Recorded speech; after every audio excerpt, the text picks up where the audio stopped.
მოგესალმებით, საქართველოს არბიტრთა ასოციაცია აგრძელებს პოდკასტების სერიას. ჩვენი დღევანდელი პოდკასტის მხარდამჭერია იურიდიული კომპანია ნოდია ურუმაშვილი და პარტნიორები და დღეს ჩვენ სტუმრად ყავს ნოდია ურუმაშვილი და პარტნიორების უფროსი იურისტი გიორგი კეკენაძე და ასევე ნატა ხიბრაძე, რომელიც არის საერთაშორისო იურიდიული კომპანია ჰოგან ლოველსის იურიდიული მრჩეველი. მადლობა მეგობრებო თქვენი სტუმრობისთვის. დარწმუნებული ვარ, რომ საინტერესო საუბარი გამოგვივა ჩვენს წინა პოდკასტში, ჩვენს კოლეგებთან და მეგობრებთან ერთად ვისაუბრეთ საარბიტრაჟო განხილვის ინიცირებასთან დაკავშირებით და მივედით იმ ფაზამდე, როდესაც მხარეები გარკვეულ მოსამზადებელ სამუშაოებს უკვე გაწევენ, როგორც მხარეები, ასევე ტრიბუნალი, პროცედურულ დადგენილებას მოეწერება ხელი და ჩვენი დღევანდელი მიზანია, რომ ვისაუბროთ შემდგომ ნაბიჯებზე და ჩვენს მაყურებელს და მსმენელს განუმარტოთ სად ვართ ამის შემდეგ საარბიტრაჟო განხილვაში, რა ეტაპები გვაქვს, ამ ეტაპებს რა გამოწვევები ახლავს თან, როგორც ტრიბუნალის პერსპექტივიდან, ასევე წარმომადგენლების პერსპექტივიდან, ანუ რისთვის უნდა იყვნენ მზად, როგორც მხარეები, ასევე ტრიბუნალის წევრები.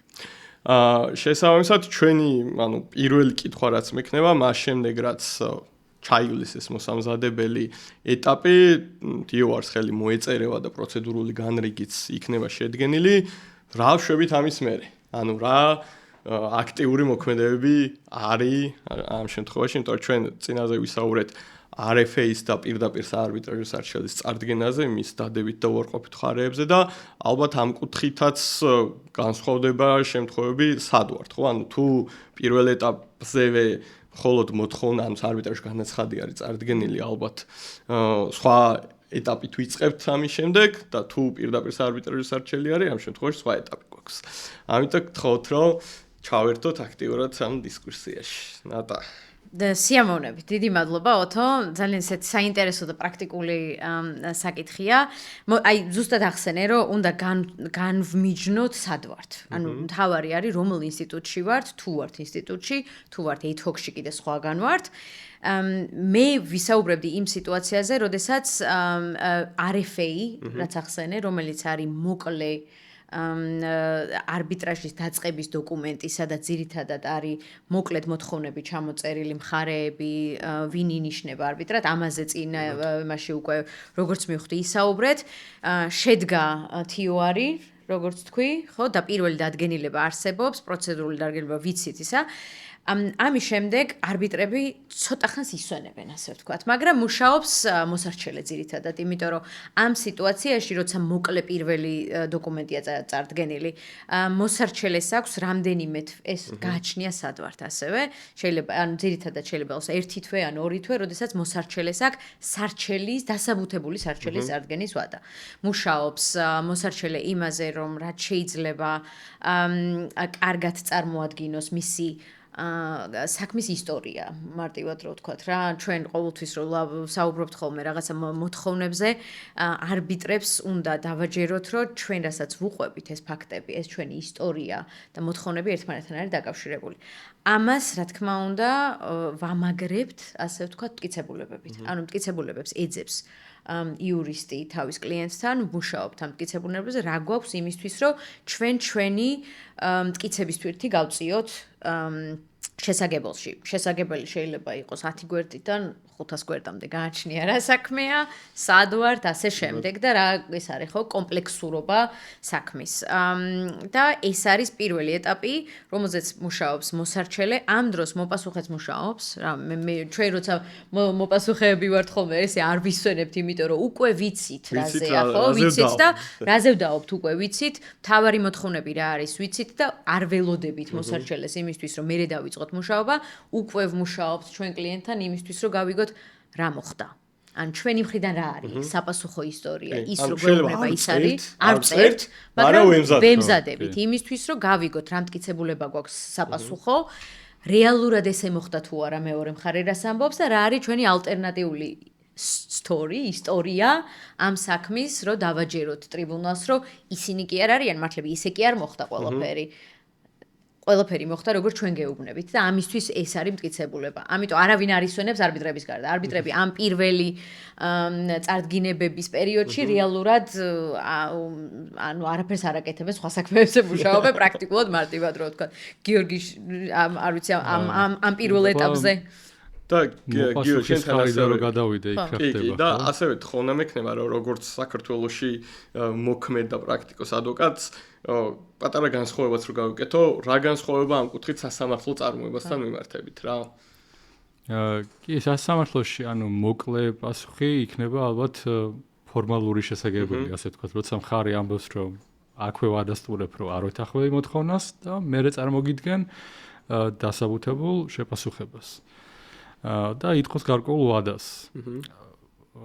არბიტრაჟიდაც თუ არის წარდგენილი განაცხადი, ანუ არ არის დასაბუთება, რა თქმა უნდა, იმას ვერ უპასუხებ. უპასუხებ ისე მოკლე პასუხით და იღებ ვადას, მათ შემდეგ რაც წარმოადგენს უკვე დასაბუთებულ სარჩელს მოსარჩელე, მე უპასუხებს მას, მაგრამ პარალელურად როცა მოკლე პასუხს წარადგენ, მოპასუხე თუ ფიქრობს, რომ იურისდიქცია არ გააჩნია არბიტრაჟს, დააყენებს შესაბამის შედავებას. შეიძლება მოპასუხე მოითხოვოს განცალკევება საქმის და სთხოვოს ტრიბუნალს, რომ ჯერ გადაწყვიტე გაქვს თუ არა იურისდიქცია და მერე გადავიდეთ განსახილველად. აქ უკვე იქთვება ტრიბუნალის საჭიროება დასვენებიდან უკვე გამოდიან და პირველი რაც უნდა გადაწყვიტონ არის განცალკევებას ახორციელებენ თუ არა. თუ იტყვია რომ ბიფურკაციას ანუ ვაცალკევებთ, მიდის მერე მსჯელობა იურისდიქციაზე. თუ არა გრძელდება პარალელურად და პარალელურად შეიძლება ერთმანეთის პოზიციები დაემთხოს, ანუ წარმოადგენდა მოსარჩელესაც და მოპასუხეს ერთ თარიღში შეიძლება რაღაც პოზიციების წარმოადგენა დაევალდებოდეს. შეგვიძლია გავყოთ და ორივე ალტერნატივა მივიხილოთ, ხო რა ხდება თუ გადაწყვიტა ტრიბუნალმა რომ განცალკევებას ახორციელებს და რა ხდება თუ არ აცალკევებს.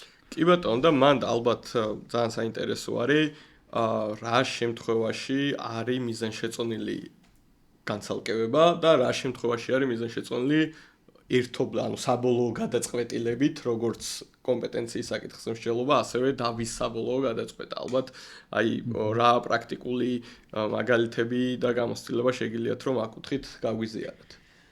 აი რო დაუბრუნდეთ ჯერ ბიფურკაციის მოთხოვნას, ხო? ეს მე სადაც დავიწყე, აქ უკვე გადაწყვეტილი იყო საით მივდივართ, იმიტომ რომ აქ უკვე პროცედურული ის დადგენილია, ხო? ძირითადად, როდესაც მოკლე შეპასუხება არის პირველ request for arbitration-ზე, იქვე არის და ხო და იქ აღინიშნება ეს არის. ამაზე მოსმენა არის, წარდგინებები უნდა იყოს, არ უნდა იყოს. ზუსტად ამ თივაში უკვე განსაზღვრულია როგორ მივდივართ. მაგ დროს უკვე პირველი პროცედურულ დადგენილების დროს უკვე ვიცით ბიფურკაცია ქართულად ინგლისურად რო გაყოფა ხდება თუ არ ხდება. აი გიორგიმ რაც ახსენა, ავიღოთ იურისდიქციის მაგალითი, ამას რა თქმა უნდა აყენებს რესპონდენტი. ანუ ისე რომ ვისაუბროთ, არ ვიცით რამდენად ჩვენი მსმენელი იურისტია თუ არა, რესპონდენტი მოპასუხე ამბობს ამ ტრიბუნალს არ აქვს იურისდიქცია მიიღოს გადაწყვეტილება უნდა მიიღოს სასამართლო. მარტივად რო ვთქვათ, ხო? ეს არის მოთხოვნა. ამას მოსარჩელი რა თქმა უნდა არ ეთანხმება, იქიდან გამომდინარე რომ მოსარჩელემ არბიტრაჟში დაიწყო დავა. ეს არის დასაწყისი, როდესაც ტრიბუნალი ერთვება და ამბობს როდის ვიღებ ამაზე გადაწყვეტილებას. ეს ზოგ შემთხვევაში შეიძლება მოსარჩელისთვისაც კარგი იყოს, რომ მანამდე მოხდეს გადაწყვეტილების მიღება, იმიტომ რომ ეს ყველაფერი დაკავშირებული არის ხარჯებთან და დროსთან. თუ არის იმის რისკი, რომ მართლა არ არსებობდეს იურისდიქცია, მოსარჩელისთვისაც ფინანსურად კარგი იქნებოდა, რომ მოხდეს დროის ფრინველს, ჯერ მოხდეს გადაწყვეტილება. მე მითხრან რომ დიდი მოდიში არ ქონია კომპეტენცია და წადის ასე. აქაც უნდა განმიჯნოთ კომერციული არბიტრაჟი და საინვესტიციო არბიტრაჟი, იმიტომ რომ საინვესტიციო არბიტრაჟში ამაზე ალბათ ცალკე ისიც იქნება ეპიზოდი, იმიტომ რომ ცოტა სხვა ის არის. თითქმის ყველა არბიტრაჟში დგება იურისდიქციის საკითხი საინვესტიციო არბიტრაჟში და დიდი განხილვები არის ხოლმე იმასთან, უნდა მოხდეს თუ არა ცალკე ამის გაყოფა თუ ერთად. კომერციულ არბიტრაჟში პრაქტიკაში და გიორგი მაინტერესებს შენი პრაქტიკა საქართველოში, რამდენად ტრიბუნალი ყოფს თუ არა ამას. ჩემ პრაქტიკიდან რომ ვისაუბრო ნახევარ შემთხვევაში ამბობს რომ კი, გაიყოფა, ნახევარ შემთხვევაში არა. რეალურად რო შევხედოთ, არის იმ შემთხვევაში, იმ მომენტში ტრიბუნალს აქვს შინაგანი შეგრძნება რეალურად არის თუ არა აქ იურისდიქცია. ამ შემთხვევაში თუ ტრიბუნალი საკმაოდ ისეთია რისკს აიღებს და ფიქრობს, რომ ეს არის იმდენად და თითიდან გამოწოვილი რო ვთქვათ რაღაცა იურისდიქციის ისა რომ ამას მე ბოლოს მივიღებ გადაწყვეტილებას, ესეც ხდება ხოლმე, როდესაც მართლა ტრიბუნალი ფიქრობს, რომ ეს არის ანუ არარსებული იურისდიქციის ჩელენჯია, მაგრამ 50%, 60% შეიძლება ვთქვათ, ტრიბუნალი მაინც უფრო მიდის იმ მხარეს, რომ იყოს on the safe side. და თქვას, რომ ჯერ მივიღებთ ამას, მაგრამ საკმაოდ მოკლე ვადაში. შეიძლება იყოს რაღაცა, თქვას, რომ ორ თვეში მივიღებთ საკუთარ გადაწყვეტილებას. ერთ-ერთი საქმე, რომელიც ეხლა მაქვს, იურისდიქციას აყენებს და თან არის გადახდის უნარობის საკითხიც დგას რა, რესპონდენტი შეიძლება საერთოდ გაქრეს. და ამ შემთხვევაში ტრიბუნალმა ამ საქმეზე თქვა, რომ ბევრი რისკია, ამიტომ ჯობია რომ მივიღოთ გადაწყვეტილება ადრე, ვნახოთ საერთოდ იურისდიქციის საკითხი და მეორე საკითხიც მივაბად, აქვს თუ არა ამ გადახდის უნარობას რამე გავლენა არბიტრაჟზე. და ამიტომ გამოყო როგორც ცალკე ორი საკითხი, რომელზეც უნდა ვიმსჯელოთ და მხოლოდ მერე გადავალთ მთავარ მოთხოვნებზე. მე ყოველ შემთხვევაში არ მქონია როგორც არბიტრს იურისდიქციის ჩელენჯი, შედავება არ მქონია ჯერჯერობით და არ მიმსჯელია ამაზე კონკრეტულად. ალბათ ყველაზე კარგი იქნებოდა რომ მალე მოხდეს ხოლმე ამის გადაწყვეტა, თუმცა ისევ დაუბრუნდები იმას, რომ ძალიან ხშირად არიღებენ გადაწყვეტილებას მალევე და ამბობენ მერე, თუ ხვდებიან, რომ ამას აზრი არა აქვს, ანუ გვაქვს იურისდიქცია, ანუ ამას რო კითხულობ პირველივე იმაზე არბიტრი ხვდები, რომ შეიძლება იყოს ისა, ანუ მართლა ანუ არარსებული იურისდიქციის ქართული ამიდან მანდ ისე გამოდის, რომ თითქოს ანუ რაღაცა prejudgment, ანუ გადაწყვეტილი აქვს, მაგრამ ფორმალურად შეიძლება არ წერენ. აი რაღაც ხო, ანუ გააჩნია რა არის არგუმენტი და გააჩნია როგორი დასაბუთებულია. კი ბატონო. საქართველოში უფრო ალბათ ვიტყოდი, რომ უფრო მეტია შემთხვევა, რომ გადაწყვეტილებასთან ერთად არის გამოტანილი, იმიტომ რომ საერთაშორისო არბიტრაჟისგან განსხვავებით, განხილვის ვადა საქართველოში უფრო ნაკლებია, უფრო ნაკლები კომპლექსურობა შეიძლება იყოს დავის ტკიცებულებებიც და საკითხები. ამიტომ უფრო ერთიანად გამოდის ხოლმე გადაწყვეტილება. ვადებიდან გამომდინარე ანუ აი მართლა იქამდე მივდივართ რომ ანუ ყველაფერი არის ვადებზე და თანხაზე და რამდენად ეფექტური იქნება ეს ყველაფერი თუ ისედაც 6 თვეში ვჯდებით არბიტრაჟში მაშინ შეიძლება გადადო და თქვა რომ 6 თვის ბოლოს მივიღებ თქვა რომ ვახსენოთ ჯიაკის წესები 6 თვეში ვეტევით საბოლოო გადაწყვეტილებაში და მაშინ შეიძლება თქვა საერთაშორისო დავებზე და კომპლექსურ დავებზე როცა არის საუბარი სადაც შეიძლება რამდენიმე წელი გაგრძელდეს ხშირად ორივე მხარისვე ინტერესია რომ მალევე მოხდეს ამის გადაწყვეტა, მაგრამ არის ხოლმე მე კომპლექსური იურისდიქციის ფაზები, სადაც ის ფაზაც კი შეიძლება 2 წელი გაგრძელდეს, ან 1 წელი მე მქონია, სადაც 8 თვე მსჯელობდით იურისდიქციაზე, იურისდიქცია დაადგინა, მე გავაგრძელეთ ან ჩვეულ ამაზე მთავარ მოთხოვნებზე საუბარი. ანუ გააჩნია რა კომპლექსურობასთან გვაქვს საუბარი. კი ბატონო, მე ჩემი მოსაზრება რა ჩემილია რომ გაგიზიაროთ ამ საკითხთან დაკავშირებით არის რომ ერთი რაც ახსენე ნატა რომ თუ განცდა აქ ტრიბუნალს რომ ეს არის სტრატეგიის ნაწილი და არა ხარესაც არა აქ ის თვითონ არ შეერა ამ არგუმენტის მეორე ალბათ არის გიორგიმ რაც ახსენა რომ თუ დავა იმდენად შედარებით მცირე არის რომ პირობითად შეგიძლია ერთი დღეში, ერთი მოსმენის ფარგლებში მოისმინო იურისდიქციაც და მოისმინო ძირითადი დავაც, ამ შემთხვევაში ალბათ ნაკლებად ღირს რო გაყო და მესამე ალბათ თუ იმდენად დაკავშირებულია იურისდიქცია და შინაარსი ერთმანეთთან, რომ გამიჯვნა ვერ ხდება. აი, მაგალითად ხშირად მოყავს ხოლმე ეს მაგალითი, რომ თუ პირი დაობს, რა ვიცი, გარიგების იძულებასთან დაკავშირებით, რომ შენ თუ და საარბიტრაჟში დახება არის ამ გარიგების ან ხელშეკრულების შემადგენელი ნაწილი. ანუ შენ თუ იქ იმსჯელ და დაადგინე, რომ იმ გარიგებაზე ხელმოწერა პირობითად იძულებით არის გადაწყვეტილი, ანუ ფაქტობრივად გამოდის რომ საბოლოო გადაწყვეტილებაც აი free judgment-ი რო ახსენე დაახლოებით მაგეთ მინდა რომ მაინც შესაბამისად, ანუ ალბათ შეიძლება პრაქტიკაშიც იყოს და სხვა მოსწრების არსებობაც, მაგრამ ისე შევაჯამებდი, რომ აი დაახლოებით ეს სამი შემთხვევა შეიძლება იყოს, როდესაც აზრი არ აქვს გამიჩნას. სხვა შემთხვევაში, როცა საერთაშორისო არბიტრაჟში ვართ და ვიცით, რომ წლები გრძელდება, მხარეებსაც ალბათ და ტრიბუნალსაც ურჩევნია, რომ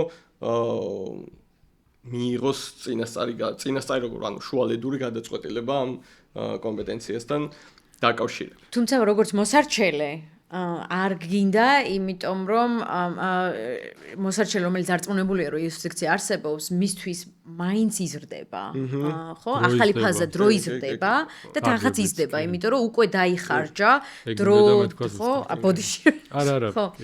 აი გარი რომ მოსარჩელის გადმოსახედიდან მაგიტომ მოსარჩელები ამაზე რა თქმა უნდა ძირითადად არ ეთანხმებიან, იმიტომ რომ მოსარჩელი არ იწყებ ისედაც დავას, არის ალბათ რაღაცა სიტუაციები, სადაც შეიძლება არ იყო დარწმუნებული და მანდ, მაგრამ მოსარჩელე მე ვთვლი და ჩვენი როგორც იურისტებს და ადვოკატების ეთიკიდან გამომდინარე ჩვენ თუ კლიენტს ვუწევთ მომსახურებას, უნდა ვუთხრათ რეალურად რა არის მათი შანსი თუ როგორც მოსარჩელები ვიწყებთ დავას, იქ თუ არის რამე კითხვის ნიშანი, შეიძლება სტრატეგიის ის იყოს, რომ მაინც ვცადოთ და ამ შემთხვევაში მეორე მხარე თუ ამას დააყენებს, მაშინ შენთვისვე ჯობია, რომ წინასწარ გადაწყდეს და აღარ გაგრძელდეს, მაგრამ ძირითად შემთხვევაში მოსარჩელე უკვე თუ მიდის იმ ეტაპზე, რომ არბიტრაჟს ვიწყებთ და თქვათ მორიგება არ მოხდა არბიტრაჟამდე, მაშინ თანხა და დრო იკარგება, ესე ვთქვათ რა. კი ბატონო. იურამის დამატება ხო არ გინდა და არა, მეგონი იურისდიქციის ნაწილში მეტი ისე. კი ბატონო, ამასთან ალბათ ის უნდა ითქვას, რომ როგორც წესი ეს წარდგინე, ანუ პირველადი წარდგინებები არ შემოიფარგლება ხოლმე ერთი რაუნდით და როგორც წესი მინიმუმ ორი რაუნდი მაინც არის ხოლმე, თუმცა შეიძლება ცოტა მეტიც იყოს ზოგიერთ შემთხვევაში, მე მქონია მაგალითად ერთი შემთხვევა ქონდა, ანუ ჯიაკში ანუ პირდაპირ სარჩელით იყო დაწყებული, მაგრამ ანუ სრულყოფილი სარჩელი და შესაძლებელი იყო წარმოდგენილი, მაგრამ მიუხედავად ამისა, დამატებით 2 რაუნდი მოითხოვეს მხარეებმა და ზეპირ მოსმენამდე? ზეპირ მოსმენამდე. და რახან ორივე მხარე ამაზე თან ხდებოდა, მე როგორც ტრიბუნალს მაინდა-მაინც დიდი წინააღმდეგობა აღარ გამიწევია, რახან მხარეებს ამის სურვილი ჰქონდათ, მაგრამ ალბათ უნდა ვთქვათ, რომ მინიმუმ 2 რაუნდი არის ასე რომ ვთქვათ მიღებული პრაქტიკა, რომელსაც საერთაშორისო თუ ადგილობრივი არბიტრაჟი მიყვება. ამავდროულად, ეხლა, როდესაც ვსაუბრობთ პოზიციების წარდგენაზე, ეს თავის თავში მოიცავს მტკიცებულებების წარდგენასაც, ანუ იმ მტკიცებულებების წარდგენას, რომელზეც ხელმისაწვდომობა აქვს მხარეს და მიიჩნევს, რომ ისი მიერ მითებული ფაქტობრივი გარემოებებს საამართლებს და უნდა დამტკიცდეს. თუმცა ასევე საერთაშორისო და ესე რაღაც ცალკე მტკიცებულების წარდგენის ეტაპი როგორც წესი არ არის, მაგრამ იმ მტკიცებულებებთან მიმართებით, რომელიც შეიძლება მეორე მხარესთან ინახებოდეს, ან მესამე პირთან, ამასთან დაკავშირებით როგორც წესი გვაქვს ძალიან საინტერესო პროცედურა გათვალისწინებული და ამაზე რომ გაგვიზიაროთ თქვენი მოსაზრებები. გიორგი, დაიწყებ თუ დავიწყო? შეიძლება დავიწყო და მე გავიცალოთ კი. მარტივად რომ შევადაროთ სასამართლოში და სხვა ჩვენთანაც. მხარეს აქვს უფლება მოსთხოვოს მეორე მხარეს რაიმე მტკიცებულებები, თუ ეს მტკიცებულებები მას მიაჩნია რომ მეორე მხარეს აქვს და გამოადგება მის საქმის სასაბუთებლად. არბიტრაჟში, რა თქმა უნდა, ამის უფლება მეორე მხარესაც აქვს, რო არ კონდეს მისი სამართლიანი განხილვის უფლება შეიძლება დარღვევაზე ვიდაოთ. მაგრამ აი რა განსხვავებული კომპონენტი შემოდის ხოლმე არბიტრაჟში, განსაკუთრებით საერთაშორისო არბიტრაჟში, რომ მხარეები არიან სხვადასხვა იურისდიქციიდან და სხვადასხვა იურისდიქციაში სხვადასხვა რეგულირება არსებობს ამასთან დაკავშირებით. მაგალითად, common law ქვეყნებში არის discovery და disclosure არის მაგალითად UK-ში, ამერიკის შეერთებულ შტატებში discovery-ის მექანიზმი რას გულისხმობს, რომ თავად პროცესის დაწყებამდე მხარეები ჯერ წინასწარ გადიან რა მტკიცებულებები შეიძლება ქონდეთ მათ, რომ სურპრიზი არ ქონდეთ, მაგრამ წინასწარ იციან და შეიძლება მოსხოვონ მხარეებს, ანუ გარკვეულ მტკიცებულებებთა ჯგუფის წინასწარ გაზიარება ერთმანეთთან. ჩვენ კონკრეტულ ევროპის ქვეყნებში ეს გავსი მექანიზმი არ არის მიმაგრებულია კონკრეტულ მტკიცებულებასთან ან ჯგუფთან და კონკრეტულ საკითხთან, ხო? ეს განაპირობებს იმას, რომ მხარეებს შეიძლება განსხვავებული მოლოდინი ჰქონდეთ პროცესთან მიმართებით. ამიტომ გაჩნდა საჭიროება, რომ გარკვეული შემაჯამებელი, უბრალოდ შეჯერებული წესები მიიღოთ და ეს აისახა თუნდაც IBA-ის წესებში, დღესებულების მოპოვებაში. არის კიდე ახალი მიღებული პრაღის წესები. IBA შედარებით ინკვიზიციურია, რაც მხარეთა შეთანხმებებით ან თუ ტრიბუნალი ამ საჭიროდ ჩათვლის შეიძლება გახდეს საერთაშორისო წარმოების მარეგულირებელი და ის დაარეგულირებს იმას, თუ როგორ უნდა იყოს წარდგენილი მოთხოვნა, რა კრიტერიებიც უნდა აკმაყოფილებდეს და რა დისკრეცია ან უფლებამოსილება გააჩნია არბიტრაჟში. პრაღის წესები უფრო ინკვიზიციურია, უფრო მეტ როლს ანიჭებს არბიტრს. ანუ ჩარჩო რო გავაკეთო, ხო? როგორც წესი წესებში არის ხოლმე საერთაშორისო წარმოების წესებში ზოგადი უფლებამოსილებები რა აქვთ არბიტრებს. მაგრამ კონკრეტული საკითხები შეიძლება მხარეებმა შეავსონ. ანუ აირჩიონ, რომ თქვათ IBA-ის წესებით მოდი წარმართოთ ჩვენი საერთაშორისო წარმოება და აქ უკვე არბიტრი ვალდებულია ამ წესებით დადგენილ სტანდარტებს მიყვეს. რომ თუ მხარე აყენებს მოთხოვნას, რომ მეორე მხარე დაევალდებულოს მეორე მხარეს გარკვეული მტკიცებულების წარმოქმნა, რას უნდა აკმაყოფილებდეს ეს მოთხოვნა, არის თუ არა მაგალითად რელევანტური, არის თუ არა მატერიალური, ანუ რაიმე წინაღობა ხო არ არის მის წარმოქმნაზე და აი ამ წესებთან მიმართებით მიდის მერე მსჯელობა. კი ბატონო. და მან ალბათ გიო იმას დავამატებდი, რომ აქ თუ და როგორც წესის არბიტრაჟის შეთანხმებაში ნაკლებად არის ხოლმე პირდაპირ ამაზე შეთანხმება, თუმცა ცხადი ამის შესაძლებლობა მხარეებს აქვთ.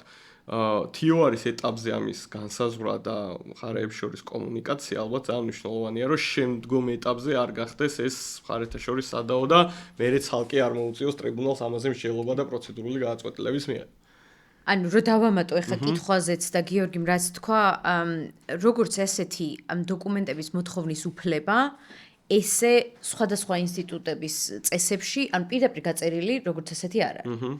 მხარეები, ანუ აი TOR-ის ეტაპი ხო, პირველი ანუ case management, ანუ საქმის მენეჯმენტის კონფერენცია, რომელზეც ალბათ უკვე ისაუბრეთ, აქ ისმება ეს კითხვა.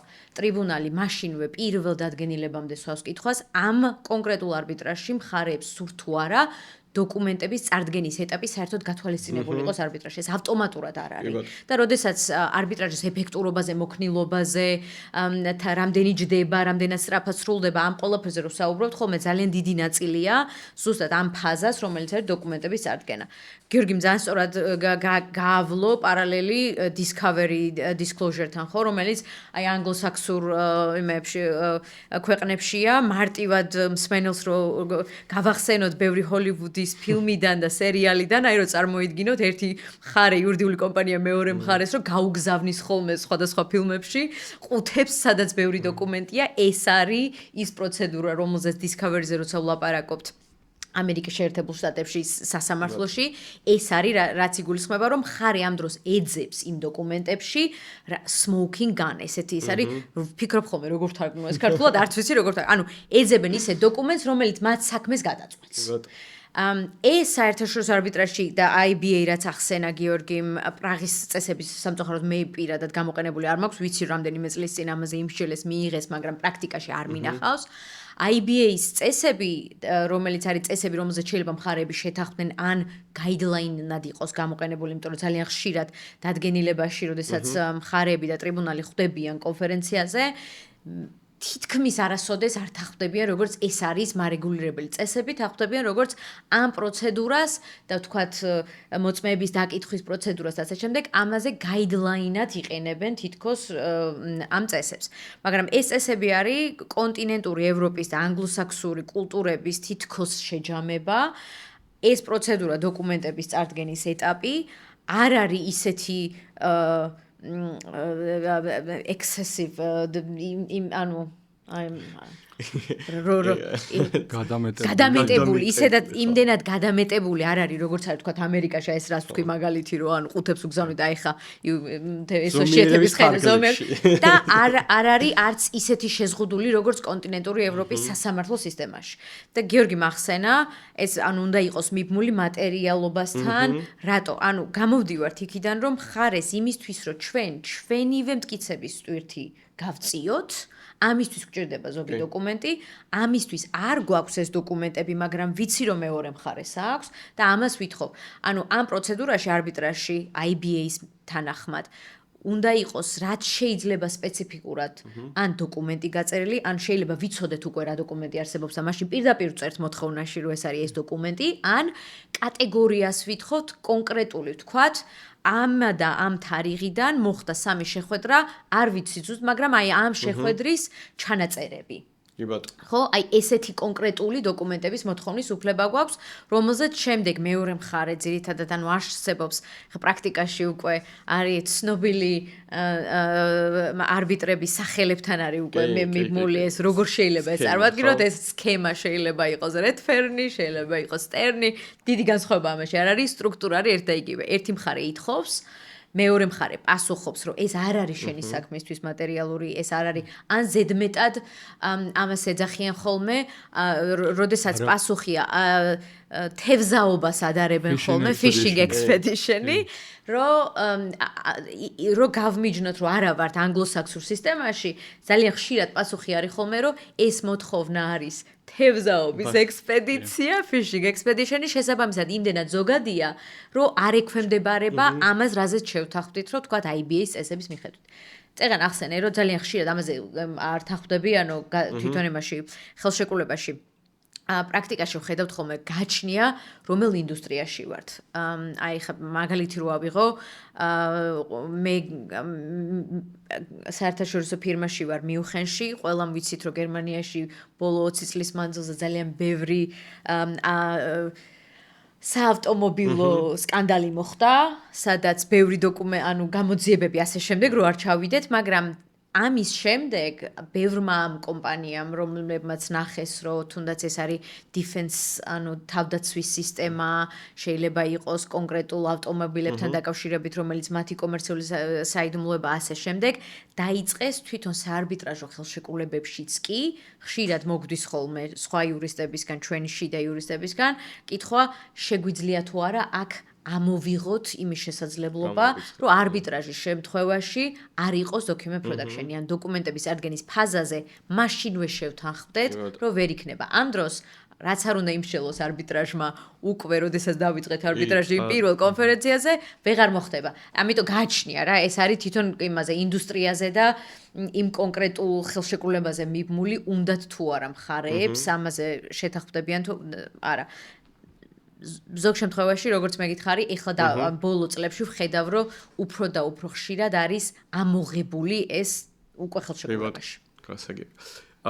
ერთ საკითხს დავაზუსტებ, ანუ მე იმათ რომ მივყვეთ რა, ანუ დროში რო წარმოვიდგინოთ და პროცედურულ კალენდარში რო წარმოვიდგინოთ, მე რა გამოცდილებაც გქონია ხოლმე არის ესე, რომ პირველი რაუნდ წერილობითი წარდგინებების შემდეგ არის ხოლმე document production-ი და ამას მოსდევს მეორე რაუნდი წერილობითი, იმიტომ რომ პირველში წარდგენილთან ერთად, მას შემდეგ რაც მტკიცებულებასაც მოვიპოვოთ, ასე ვთქვათ, არის შეჯამება უკვე და ამით ჯამდება. რამე განსხვავებული ხო არ ქონიათ, მე მგონი ლოგიკურადაც ესე ლაგდება, რომ პირველში ვხედავთ მხარეების უკვე წარდგენილ მტკიცებულებებს, შეიძლება მეორე მოპასუხემ შეიძლება წარმოადგინოს ის დოკუმენტები საპასუხოდ, რომელსაც შენ მოითხოვდი დოკუმენტების მოთხოვნის ეტაპზე, შესაბამისად ძირითადად ესეა. გიორგი ავიცი. დავამატებდი, საინტერესო რა არის. ხშირად არის პრაქტიკაში, რომ მხარე აყენებს მოთხოვნას და ამ დროს მეორე მხარემ უნდა უპასუხოს, ხო? რაღაც შემთხვევებში შეიძლება მეორე მხარე დათანხმდეს, რომ არ დაელოდოს არბიტრის გადაწყვეტილებას და თავად წარმოადგინოს, ან რაღაცებზე დათანხმდეს, ხო? ეგეც შეუძლებელია.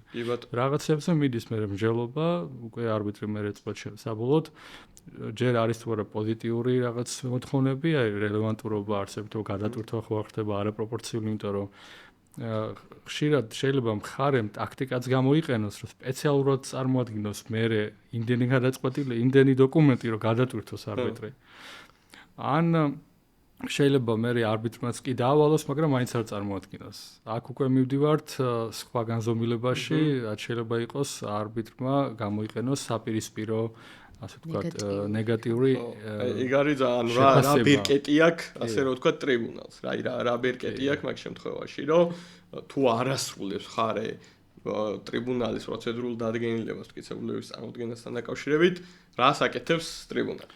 ეს ყველაფერს შეიძლება ერთი პრინციპი გამოვიყვანოთ, რომ იძულებითი ღონისძიებების, იძულებითი აღსრულების მექანიზმი ტრიბუნალს არ აქვს. ამ შემთხვევაში ჭირდება სასამართლოს ჩართულობა. ეს ეხება მტკიცებულებებს, ეს ეხება მოწმის დაკითხვას, ანუ ყველა შემთხვევაში, როცა იძულებითი ღონისძიების გამოყენება ხდება, არის სასამართლოს გამოყენება. მაგრამ მიუხედავად ამისა, ტრიბუნალს აქვს უფლება გააჩნია რა თქმა უნდა წესებს და ჩარჩოს რა ჩარჩოშიდაც მოქმედებს ტრიბუნალი, რომ გამოიტანოს საპირისპირო შეფასება, ანუ adverse inference რაც არის. რომ თუ მტკიცდება, რომ ხარეს აქვს მტკიცებულება. მტკიცდება, რომ ხარე გონივრული განმარტების გარეშე ამას არ წარადგენს. ანუ ხარი არ განმარტავს, ან განმარტავს და ეს არაგონივრულია. ანუ რაღაცა ზაღმა შეჭამა, რაღაც საერთოდ ესეთი ხო? ძირითადად ასეთი არ იქნება, რაღაც განმარტება იქნება თავის თავად, მაგრამ ხო, შეიძლება იყოს ეგეთიც. კი, შეიძლება. და ამ შემთხვევაში არბიტრმა შეიძლება ჩათვალოს, რომ ის ვისთვისაც ხარეს უნდა დამტკიცებულების წარმოქმნა და რასაც ამბობდა, რომ აქ წერია, ნამდვილად შეიძლება ეს ეწეროს და ეს გამოიყვანოს შემდეგ მისი გადაწყვეტილების დასაბუთებაში.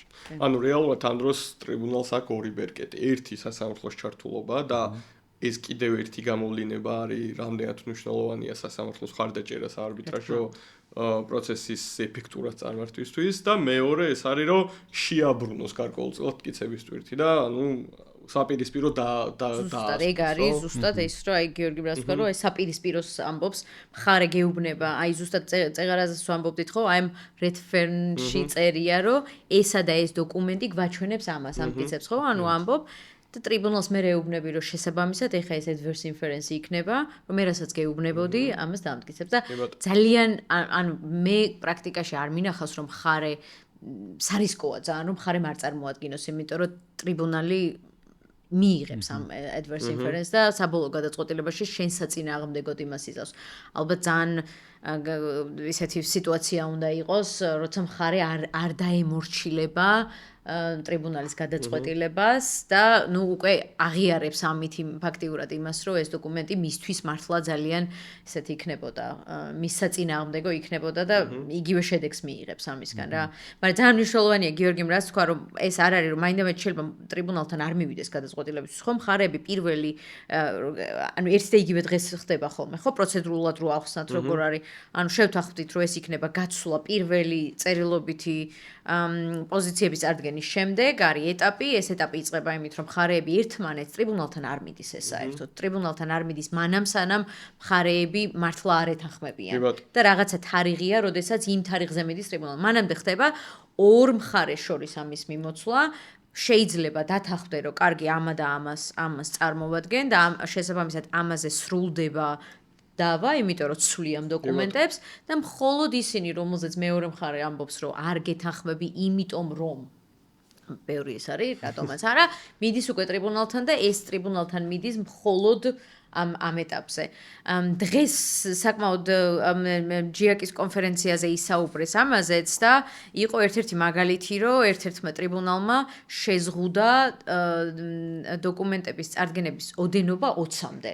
ეს არის საკმაოდ კარგი ისა ტრიბუნალისგან რომ როგორ გავხადოთ უფრო ეფექტური არბიტრაჟი, იმიტომ რომ ძალიან ხშირად მხარეები ფიქრობენ, რომ აი რაც შეიძლება მეტი შეიძლება იყოს ერთი დოკუმენტი და მე ბევრი კატეგორია და აქ არის რაღაცა 20 სხვადასხვა დოკუმენტი მოთხოვნილი და საკმაოდ დიდ თანხასთან და დროსთან არის ხოლმე დაკავშირებული ეს ეტაპი.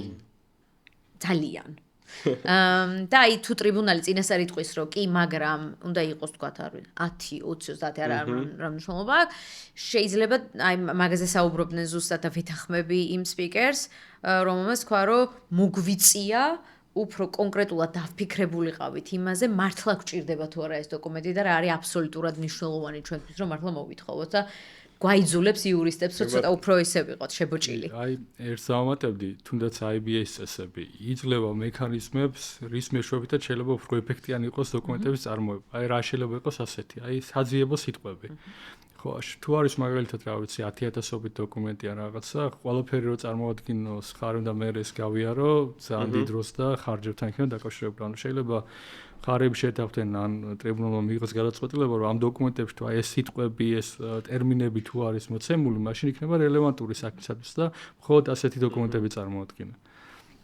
ამიტომ ტრიბუნალს კი ზოგადად დიდი დისკრეცია გააჩნია იმის გადასაწყვეტად, ჯერ წარმოებული იყოს თუ არა მტკიცებულებები და მერე რა შეფასება მიეცება ამ მტკიცებულებების საქმეში. კი ბატონო და ალბათ ტრიბუნალის მხრიდან ამ ყველაფრის კონტროლი, მონიტორინგი და გარკვეულწილად რაღაც ხელში აღება ძალიან მნიშვნელოვანია, რომ არ გაიქცეს ამ დროს პროცესი. იმიტომ რომ საბოლოო ჯამში მე თვითონ უწევს ამ ყველაფრის კითხვა დამუშავება და გადაწყვეტილების მიღება და შესაბამისად ამ ნაწილში სადაც უკვე ვერ შეთანხმდებიან მხარეები, ძალიან მნიშვნელოვანია, რომ ტრიბუნალი აქტიურად ჩაერთოს და გონივრული და შუალედური, ანუ ასე ვთქვათ, ოქროშუალედის გადაწყვეტილება მიიღოს. რომ ეფექტიანად წარმართოს, რომ დროში გაწევა არ გამოიწვიოს ამ ყველაფერს. შემდეგ აი თუ შეიძლება უცებ რომ დავამატო ტრიბუნალი ძალიან ხშირად ანუ შეიძლება ერთი ანუ ყველაფერი არ დააკმაყოფილოს, ან ყველაფერი დააკმაყოფილოს ეგეთ სიტუაციებს არის, მაგრამ შუალედი არის ხოლმე რა, თუ არის დიდი მოთხოვნა, ამას თვითონ აკონკრეტებს ტრიბუნალი, რომ ამაზე არა, იმიტომ რომ რაღაცა დასაბუთება რატო ეუბნება უარს, მაგრამ კონკრეტულ რაღაცაზე ეუბნება, რომ კი, ეს უნდა წარმოადგინო და ალბათ იმისთვის რომ გავიაზროთ ალბათ რა ხდება მერე როგორ ხდება წარდგინება, ხო? გიორგი მახსენა ეს სიტყვები, რომელიც უნდა მოვუძებნოთ. პრაქტიკაში რა ხდება? მიდიხარ შენსავე კლიენტთან და ეუბნები, აი ხლა ავიღოთ კომპანია, დიდი კომპანია. რომელსაც ეუბნები, რომ ეხა ყველა ბოლო შეიძლება შეზღუდვა იყოს წელზე, იმიტომ რომ რაღაც პროექტი ან ხელშეკრულება იყოს დაკავშირებული რაღაც კონკრეტულ წლებთან, აი ამა და ამ წლიდან ამ წლამდე ყველამ უნდა მოძებნოს ეს ძალიან დიდ რესურსებთან არის ხოლმე დაკავშირებული თვითონ ის ეტაპი, როცა გეძლევა და ძალიან ხშირად არის ხოლმე რომ გაქვს 2 კვირა ან 3 კვირა იმისთვის რომ ეს დოკუმენტები მეორე მხარეს რეალურად გაუგზავნო და ამ დროს ძალიან მნიშვნელოვანია იურისტებისგან კარგი ინსტრუქცია კლიენტს რა უნდა მოიძებნოს, როდის უნდა მოიძებნოს, როგორ უნდა მოიძებნოს და რა უნდა გააკეთოს კომპანიამ იმისთვის, რომ ანუ პასუხი არ უნდა იყოს თუ კლიენტი გეუბნება არ გვაქვს არაფერი, ამით იურისტი არ უნდა დაკმაყოფილდეს, იმიტომ რომ დიდი ალბათობით მათ სწორად არ გაუკეთებიათ ამის ძიება. იმიტომ რომ თუ უკვე იქამდე მივედით და ტრიბუნალმა ეს დააკმაყოფილა, მას უნდა ავუხსნათ, ჩვენსავე კლიენტს უნდა ავუხსნათ, რომ ეს პასუხი ტრიბუნალს არ დააკმაყოფილებს და ზუსტად იქამდე მივიდეთ, გიორგი რასაც ამბობდა, რომ შედეგი მათთვისვე ცუდი იქნება. იმიტომ რომ ხშირად მაინდა-მაინც არ მოსწონთ. ხო, არ მოსწონთ და თვითონ ის თანამშრომლები, რომელსაც ეს ევალებათ, მაინდა-მაინც მონდომებულები არ არიან ხოლმე. და აი ზუსტად მანდ უნდა ჩავერთოთ ჩვენ იურისტის პასუხისმგებლობა საბოლოო ჯამში ეს ყველაფერი. პროცესი რო გავაგრძელო, აი თქვათ ტრიბუნალმა დაავალდებულა მხარე, რომ უნდა წარმოადგინოს დოკუმენტები. აი ერთი განსხვავება მნიშვნელოვანი რაც არის სამართალწარმოებისაგან. არბიტრაჟი როგორც წესი მტკიცებულებების წარმოადგენის შემთხვევაში მისი თარგმნა როცა ხდება საჭირო, არ არის აუცილებელი ფორმალური თარგმნა, აი ნოტარულად დამოწმება თარჯიმანით. იმიტომ რომ არბიტრები მე არ შეხვედრია შემთხვევა, რომ არბიტრს მოეთხოვა ნოტარიული რაღაც სხვა დამოწმება. მხარეს აძლევენ შესაძლებლობას, რომ არაფორმალური თარგმანი წარმოადგინონ. ეს რა თქმა უნდა ამცირებს მისი ხარჯებს, მხარეების, ხო? იმიტომ რომ ერთია რომ რაღაც ნოტარიუს ან თარჯმნის ხარჯებს იღებ და მეორე არის რომ ფორმალურად თარგმნი ამ დოკუმენტებს. კი ბატონო, და მაგაზე ანუ პრაქტიკული გადაწყვეტა რაც ვნახეთ ერთ-ერთ დავაში იყო, რომ ანუ ქართული ადგილობრივი არბიტრაჟი იყო, მაგრამ დოკუმენტბრუნვა ნაწილობრივ იყო ინგლისურ ენაზე და ხარები შევთანხმდით და ტრიბუნალს დაგვეთანხმა, რომ ვინაიდან ყველასთვის ასე ვთქვათ, მისაღები იყო, მტკიცებულების ნაწილი სხვა ენაზე, ანუ ინგლისურად იქნა წარდგენილი და ამან დროს და ზოგადად ხარჯის და არბიტრაჟი რეალურად იძლევა ამის შესაძლებლობა და ცხადია ეს უნდა გამოვიყენო. აქ რო ჩავერთო ცოტა, ანუ პრაქტიკას რო დავუბრუნდეთ ისე და პროცესს ხო? რით მთავრდება ანუ ეს დოკუმენტების წარდგენის პროცესი. ეს დოკუმენტები, რომელსაც ტრიბუნალმა უთხრა, რომ მხარებმა ესენი უნდა გაცვალოს და ერთმა მხარემ მეურნეს უნდა მისცეს, ეს არბიტრაჟში არ მიდის. ეს დოკუმენტი მიდის ერთი მხარისგან მეორესთან, ამ მხარესთან იმასთან, მხოლოდ შემდეგი წარდგინების ეტაპზე თუ მხარე გამოიყენებს ამ დოკუმენტს, ამ შემთხვევაში მიდის ტრიბუნალთან. ამიტომ ეს თარგმანისისა ძალიან ხშირ შემთხვევაში მხარეები ამას ცვლიან, ტრიბუნალს არაფერი არ აქვს. ტრიბუნალი მხოლოდ მაშინ გაიგებს მხარემ დააკმაყოფილა თუ არა, ერთი მხარე თუ ეტყვის, რომ ძვირფასო ტრიბუნალო, შენ კი დამიკმაყოფილე ეს მოთხოვნა, მაგრამ მას არ ხო, მაგრამ ისე თუ ეს ყველაფერი ჩუმად მთავრდება, ეს ნიშნავს, რომ მხარეებმა შეასრულეს გადაწყვეტილება, გაუცვალეს ერთმანეთს დოკუმენტები და აი დოკუმენტები რომ მიიღეს, შეიძლება ერთი დოკუმენტი მიიღო, შეიძლება 20 გიგაბაიტი დოკუმენტები მიიღო, უკვე მხარის და ვალდებულება რომ გაიაროს ეს დოკუმენტები, რაც მივიღეთ ხო ვიწვალეთ იმდენი, რომ მიგვეღო ეს დოკუმენტები და რას გამოვიყენებთ ახლა? რასაც მიზანშეწონილად მისცემს. ან თეორიულად შესაძლებელი რომ არც არაფერი არ წარადგინოს. შეიძლება ტრიბუნალთან არაფერი არ წარადგინოს ახალი, იმიტომ რომ მიიღო ეს ყველაფერი, გაიგო რაც უნდოდა და ვერ გამოიყენა ეს დოკუმენტი. იშვიათია ხოლმე ეს, იმიტომ რომ თუ მივედით მართლა იმ ეტაპამდე, რომ დოკუმენტები მივიღეთ მეორე მხარისგან, სულ მცირე იმის გამო, ეს სტრატეგიული ის არის, სულ მცირე იმის გამო, რომ ტრიბუნალს ვაჩვენოთ, რომ ამდენი რო გაწვალეთ გადაწყვეტილებაზე, რაღაცას გამოვიყენებთ აუცილებლად და შემდეგ მეორე აი რო ახსენე ხო, მეორე წერილობითი გასვლა რაც იქნება პოზიციების მინიმუმ რამდენიმე დოკუმენტს აუცილებლად გამოვიყენებთ ხოლმე პრაქტიკაში, იმისთვის რომ ტრიბუნალს ვაჩვენოთ, რომ ეს ყველაფერი არ იყო არაფრისთვის. საჭირო იყო, ვიყენებთ, შეიძლება მართლა შეცვალოს მთელი სტრატეგია, იმიტომ რომ მივიღეთ მართლა ისეთი smoking gun, იშვიათია, მაგრამ მივიღეთ ის დოკუმენტი, რომელიც გვჭირდებოდა და ეხლა იმაზე ვეღრდნობით. კი ბატონო. დიდი მადლობა, მე მგონი რომ ამოვწურეთ ასე რომ ვთქვათ ეს ეტაპი და შემდეგი რაც გვაქვს არის ზეპირი მოსმენები. და აი რა როგორი სტრუქტურა გვაქვს, როგორ უნდა დაგეგმოს ტრიბუნალმა, ან როგორ უნდა რა თანმიმდევრობით უნდა შეთანხმდნენ მხარეები და ცოტა რომ დავამძიმოთ სიტუაცია, თქვათ რომ ანუ ყავს რა ვიცი ფაქტობრივი გარემოების მოწმეებიც, ყავს ტექნიკური ექსპერტებიც და ყავს სამართლის ექსპერტებიც. აი როგორ ჯობია, როგორ დაიგეგმოს, რა თანმიმდევრობით დაიგეგმოს იმისთვის რომ განხილვა მაქსიმალურად იყოს ეფექტიანი და ტრიბუნალსაც შემდგომში ანუ დაეხმაროს ეს ყველაფერი გადაწყვეტილების მიღებაში. სიამოვნებით დავიწყებ ამაზე საუბარს. ანუ ეს არის უკვე მეორე წერილობითი ეტაპი გავიარეთ. კი, ჩავხურეთ. დოკუმენტებიც წარვადგინეთ, მეორე ეს ყველაფერი დავხურეთ. ზეპირ მოსმენამდე სანამ მივალთ, წინასწარ გაწერილ კალენდარში გვაქვს უკვე წინა ზეპირი მოსმენის წინა კონფერენცია. სადაც ტრიბუნალი მხარეები იკრიბებიან, აქამდე არის ძირითადად პროცედურულ ნაწილში გაწერილი ეტაპი, სადაც მხარეები ერთმანეთს უცვლიან მოთხოვნას, რომელი მოწმე, შეიძლება ყოველთვის 10 მოწმე, მაგრამ შევაფასეთ ჩვენი საქმე ზეპირ მოსმენაზე, შეიძლება ყველა არ გვინდოდეს. იმიტომ რომ სტრატეგია იყოს, რომ არ გვინდა ყველას დაგვრჩა. ბოდიში რომ გავწყვეტინებ, შეიძლება მე წარვადგინო როგორც ხარემ მოწმის წერილობითი ჩვენება და იყოს როგორც ნატალ თქვა, ბევრი წერილობითი ჩვენება, მაგრამ უშუალოდ განხილვისთვის გადაწყვეტს, რომ მხოლოდ რამდენიმე მოწმის საკითხი განხორციელდეს. ხო, ესეც შეძლებელია. ხო, აი ზუსტად ის არის, რომ ანუ ავტომატურად წერილობით წარდგენილი რაც არის მოწმის ჩვენება ფაქტების, სამართლის ექსპერტი, ან ტექნიკური ექსპერტი, შეიძლება ავტომატურად არ გამოცხადდნენ ზეპირ მოსმენაზე, იმიტომ რომ მხარის არჩევანია. ანუ ესეც ყველაფერი არის სტრატეგია, ხო? ჩვენ თუ ვნახეთ მოწმე, რომელმაც ფაქტები დაწერა წერილობით მოწმის ჩვენებაში, რომელიც გვაწყობს ამის შემდეგი დაკითხვა აღარ გვინდა, იმიტომ რომ რაც წერია შეიძლება ჩემ ისტორიაში კარგად ჩდება, აღარ დავკითხო ის. და აი ეს ეტაპი არის ხოლმე გაწერილი, რომ მხარეები ტრიბუნალს აცნობებენ, ვინ სურთ მეორე მხარიდან, რომ დაიკითხოს. ეს არის ეტაპი. ტრიბუნალს ამის მიუხედავად ყოველთვის შეუძლია, რომ მაინც თქვას და ეს თითქმის ყველა პროცედურულ პირველ დადგენილებაში არის ხოლმე გაწერილი, რომ ტრიბუნალს იტოვებს იმის უფლებამოსილებას, რომ მიუხედავად იმისა, რომ მხარემ შეიძლება თქვას, რომ მე არ მინდა ვთქვათ მეორე მხარის ერთ-ერთი მოწმის მოჩვენა, მაგრამ ტრიბუნალს თავისი აზრი აქვს, რომ რაღაცა დაინახა სამართლებრივ ჭრილში, რაღაცა გარემოება არის, რომელზეც უნდა რომ დაიკითხოს, მაინც შეუძლია თქვას, რომ არა, ეს მოწმეც უნდა გამოცხადდეს.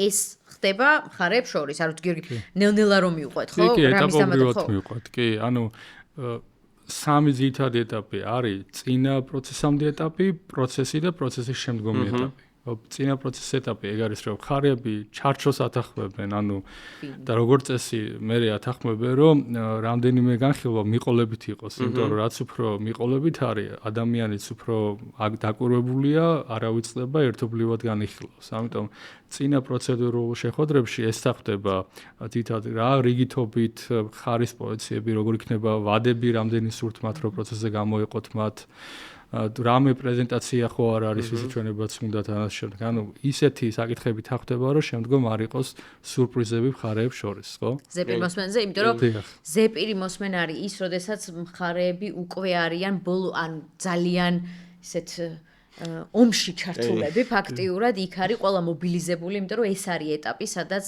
ტრიბუნალს ვაჩვენებთ ჩვენი საქმე რაზეა და რომ უნდა მოვიგოთ იმიტომ რომ ეს ყველაფერი არის ჩვენ სასარგებლოდ და აი ძალიან მნიშვნელოვანი ეგ წინა ზეპირი მოსმენის ეტაპი რომ სწორად იყოს დაგეგმილი და შენ სწორად დასვი ეგ კითხვა რა რიგითობა უნდა იყოს მხარეებს შორის ნუ გააჩნია კომპლექსურობას ისევ მაგრამ ზახშად არის რომ კვირების მანძილზე შეიძლება მხარეებს შორის იყოს გაცვლა იმაზე ვინ როდის უნდა იყოს მოსმენილი რამდენი ხანი ამაზეც არის სხვადასხვა პრაქტიკა ხო შეიძლება იყოს იმის ანუ ზუსტად ერთი და იგივე დრო კონდეს თითო გამოყოფილი შეიძლება იმის მიხედვით თუ რამდენად კომპლექსურია შეიძლება ერთმა მოწმემ თქვას ორგვერდიანი წერილობითი წარდგენა კონდეს გაკეთებული ერთ პატარა ფაქტზე როცა მეორე მხარის მოწმის ჩვენება შეიძლება იყოს 20 გვერდიანი ან 30 გვერდიანი რომელიც ძალიან ბევრი საკითხია განხილული ამ დროს მიდის ხოლმე ზუსტად მაგაზე საუბარი რომ ბუნებრივი ერთი და იგივე დროს მოწმის ოდენობით ვერ განსაზღვრავთ იმიტომ რომ მე შეიძლება ბევრად მეტი მქონდეს კითხვა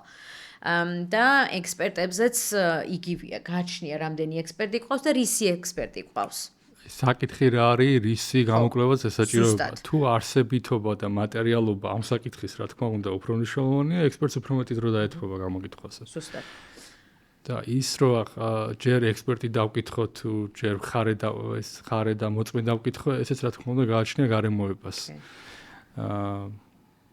ხო, მაგრამ ძირითადად რა ვიცი, ჩემ პრაქტიკიდან რო შევხედო აი ბოლო წლების მანძილზე ზეპირ მოსმენაზე თითქმის ყოველთვის ვიწყებთ ფაქტების მოწმეებიდან, იმიტომ რომ ფაქტები ძალიან ხშირად განსაზღვრავს ხოლმე იმას ტექნიკურად მე ტრიბუნალს რა აინტერესებს იმისთვის რომ გადაწყვეტილება გამოიტანოს, ხო?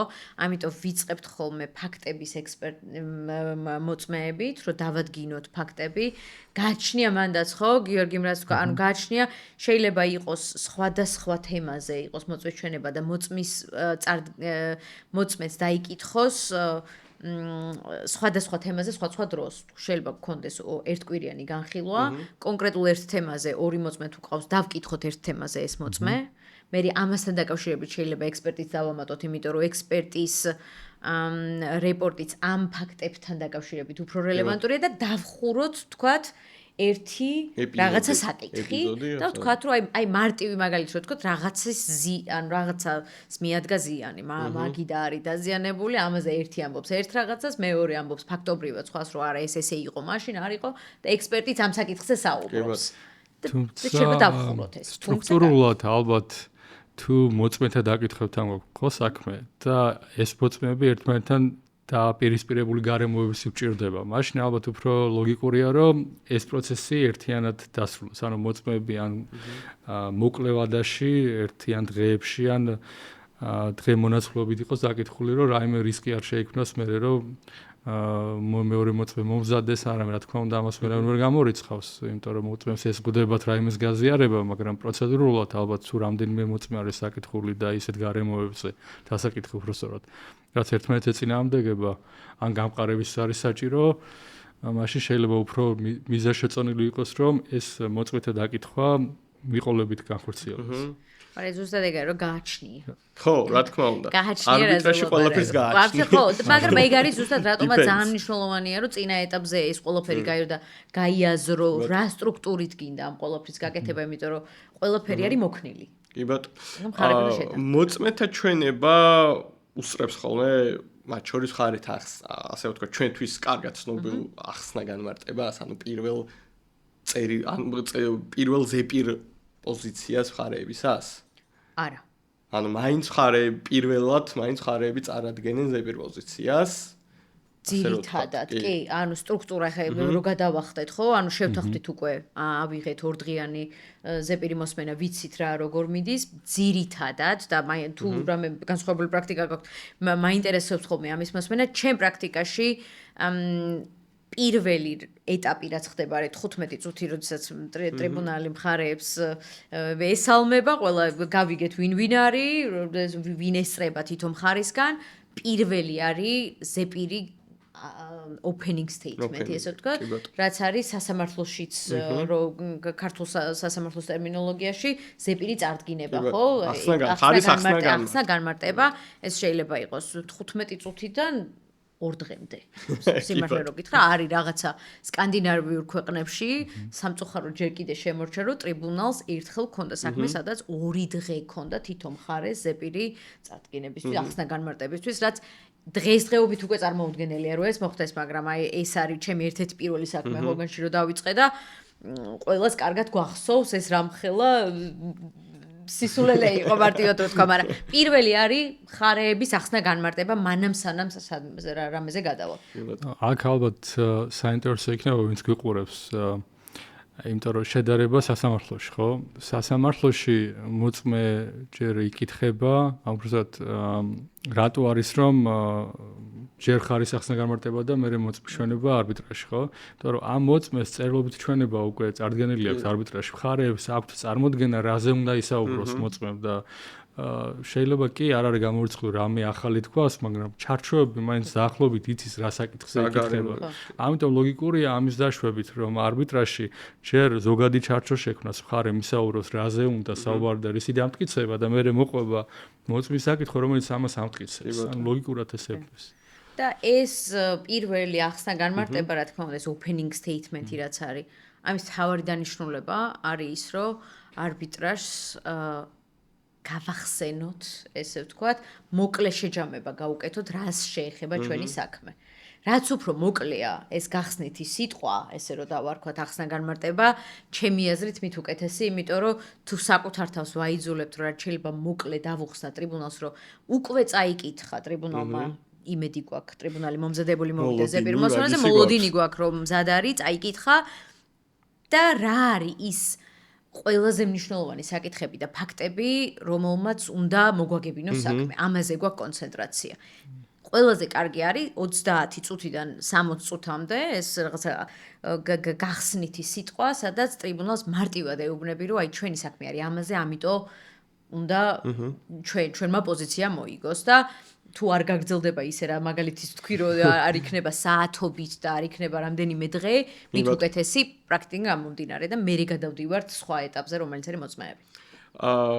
შემდეგი რაც მინდა რომ გითხოთ არის ჩვენთვის საპროცესო სამართლიდან გამომდინარე, ანუ მხარეთა კითხვები და ეგრეთ წოდებული მტკიცებულებათა გამოკვლევა. ანუ რამდენად მიყვება საარბიტრაჟო განხილვა ამას, ანუ იგივე პრინციპი გვაქვს აქაც თუ უფრო განსხვავებულია და სხვა სპეციფიკა ახასიათებს არბიტრაჟო განხილვას გიო. მე რაც მინახავს და შეხვედრია შეიძლება იყოს შერეულიც კი. ანუ სასამართლოში საქართველოში განსაკუთრებით გაწერილია ხო პროცედურა და არბიტრაჟის ფუფუნება და ბუნება ეს არის რომ უფრო მეტად ასე ვთქვათ მხარეებზე და ტრიბუნალზეა დამოკიდებული რომელი ეტაპი, როდის და როგორ იქნება გაწერილი. ამიტომ ასეთი რომ ზედმიწევით გაწერილი იყოს არ არის, რა თქმა უნდა თუ ჩატარდა ჯერ წინარე საპროცესო განხილვა, იქ მხარეები შეადახმებენ რომ რა პროცედურა რის შემდეგ იქნება თავისთავად. ანუ შეიძლება ჯერ მტკიცებულებებიც იყოს შეთანხმებული რომ გამოკვლეული იყოს და მერე კითხვები, ან შერეული მტკიცებულებებთან, ან საკითხებთან დაკავშირებით იყოს ერთიანად მტკიცებულებები და კითხვები. მერე მეორე საკითხი, მტკიცებულებები და კითხვები. ხო, აი ხო, ჩემი პრაქტიკიდან ან ძირითადად მაინც ხდება როგორ ანუ წეღან გიორგი მახსენა რომ გვაქვს წერილობითი ექსპერტის დასკვნაც გვაქვს და წერილობითი მოწმის ჩვენებაც ეს ითვლება როგორც მოწმის პირდაპირი ჩვენება ძალიან ხშირად მოწმე თავიდან აღარ ყვება თუ დაიწყო მოტმის დაკითხვა, აღარ ყვება თავიდან რაც უკვე დაიწერა.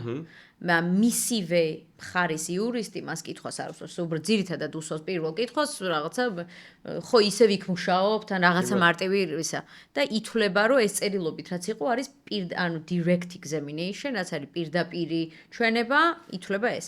მერე გადადის მეორე მხარესთან და რაც არის ჯვარედინი დაკითხვა და მეორე მხარის ძირითადი ფუნქცია არის ჯვარედინად დაკითხოს იმ საკითხებზე, რაც აინტერესებს ამ მოწმის ჩვენებიდან გამომდინარე, ამიტომ უფრო მეტი დრო რა თქმა უნდა ეთმობა მეორე მხარის იურისტის მიერ ჯვარედინ დაკითხვას. ეს არის ის ანგლოსაქსურის და კონტინენტური ევროპის ისტორიის მიქსი, რატომაც ესეა არბიტრაჟი.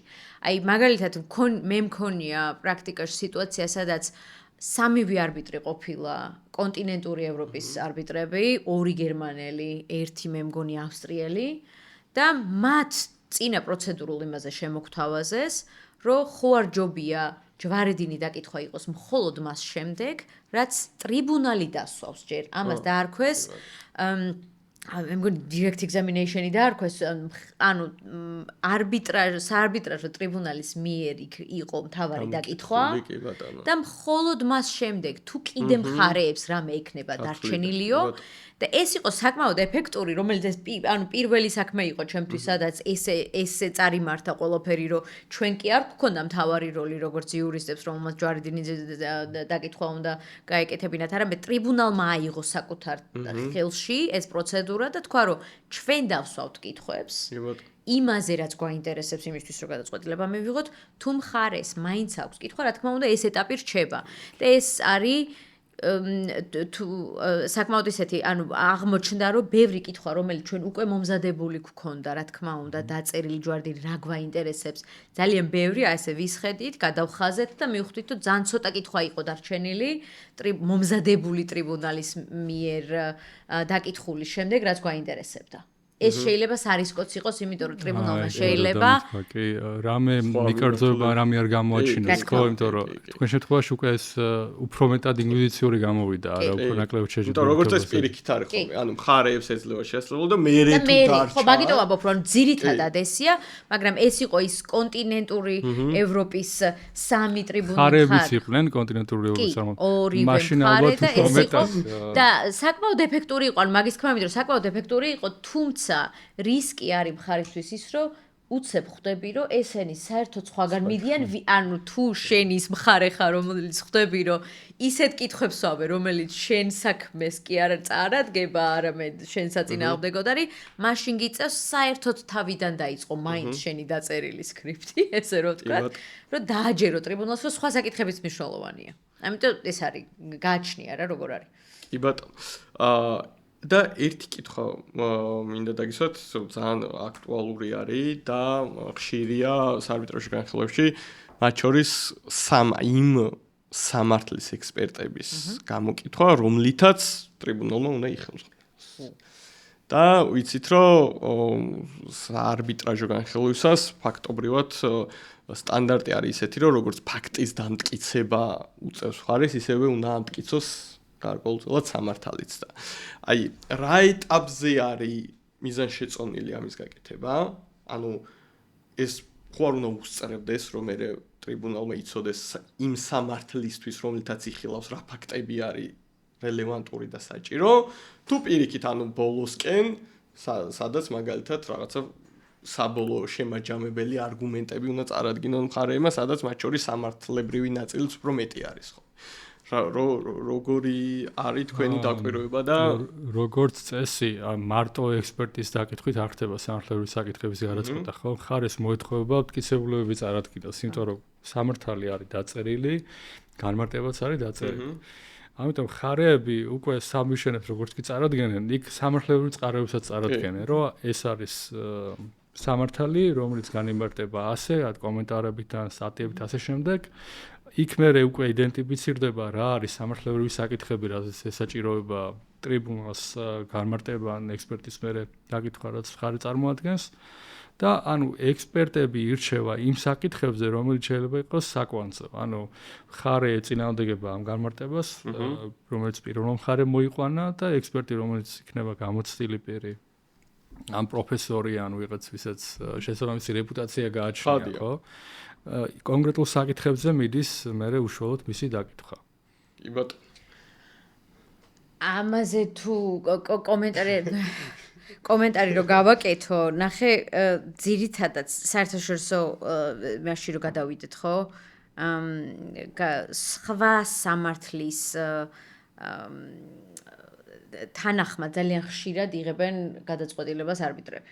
ანუ ეს ახალი არბიტრაჟისთვის არ არის, რომ შეიძლება არ იყოს, თქვათ, საქართველოში კვალიფიციური იურისტი, თუმცა იყო გერმანიაში ან ბრიტანეთში და ეს ადამიანი იღებდეს გადაწყვეტილებას ქართული სამართლით ინტერპრეტაციაზე და პირიქით. ეს ახალი არ არის, ამიტომ ძალიან ხშირად არბიტრაჟში არის ხოლმე, რომ ტრიბუნალი ამბობს, რომ ჩვენ ვიცით ანუ ხშირად ახსენებენ კიდეც ამას თავიდანვე, რომ მხარეები ფიქრობენ თუ არა, რომ წარადგენენ სამართლებრივ ექსპერტებს, ანუ ისმება ხოლმე ეს კითხვა იმისთვის, რომ ახსენონ, რომ ისინი დარწმუნებულები არიან, რომ მათ ესმით, რაც უნდა გადაწყვიტონ ამ სამართლით, იმიტომ დათანხმდნენ არბიტრობას.